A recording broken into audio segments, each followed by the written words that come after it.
அன்பானவர்களே, நீதிமொழிகளின் புத்தகத்தை நாம் வாசிக்கும் பொழுது 10ஆம் அதிகாரம் 27ஆம் வசனம், கர்த்தருக்கு பயப்படுதல் ஆயுசு நாட்களை பெருக பண்ணும். இந்த பூமியில ஆண்டவருக்கு நாம் பயப்படும் பொழுது நம் வாழ்கின்ற வாழ்வு விருத்தி அடைகிறது. தேவனுக்கு பயப்படுகிற பயம் ஒரு மனிதனுடைய வாழ்வில் உயிருக்கு சமம்.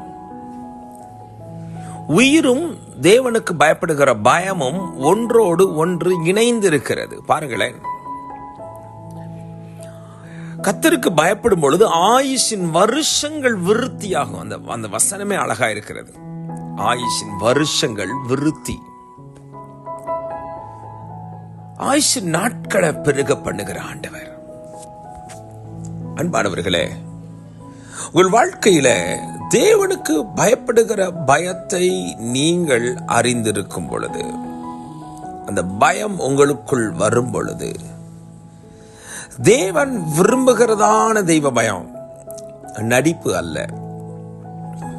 ஏனென்றால் தேவனிடத்தில் நடிக்க முடியாதே.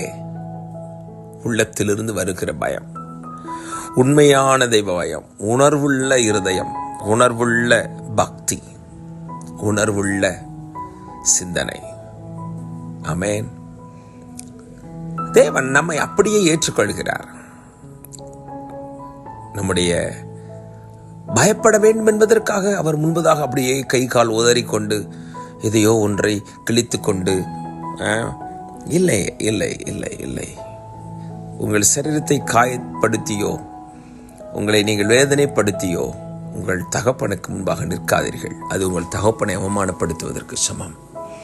ஒரு குழந்தை தன் சொந்த தகப்பனிடத்திலே ஒரு நல்ல காரியத்திற்காக, உதாரணமாக ஒரு நல்ல கல்லூரியில் சேர்வதற்கு, நல்ல பள்ளிக்கூடத்தில் சேர்வதற்கு, நல்ல திருமண நிலைமைக்கு வருவதற்கு அவள் தன் சரீரத்தை கிழித்து கொண்டு தன் வீட்டுக்குள்ளே முழங்காலிலே நடந்து அவள் வேதனைப்படுத்தி கொண்டிருந்தாள் என்றால் அது தகப்பனுக்கு அவமானம்.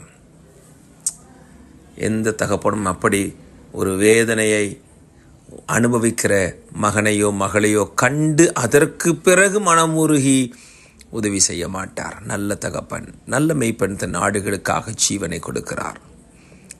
ஆண்டவர் நல்ல தகப்பன், நல்ல மெய்ப்பன். நம்முடைய அன்புள்ள ஆண்டவர் நம்மை நேசிக்கிறார். அவருக்கு பயப்படும் பொழுது அவர் நமக்கு ஜீவனை கொடுக்கிறார், ஆயுசை கொடுக்கிறார். ஆமென். இந்த நாள் ஒரு நல்ல நாள். மறவாமல் நினைத்தீரையா, மனதார நன்றி சொல்வே.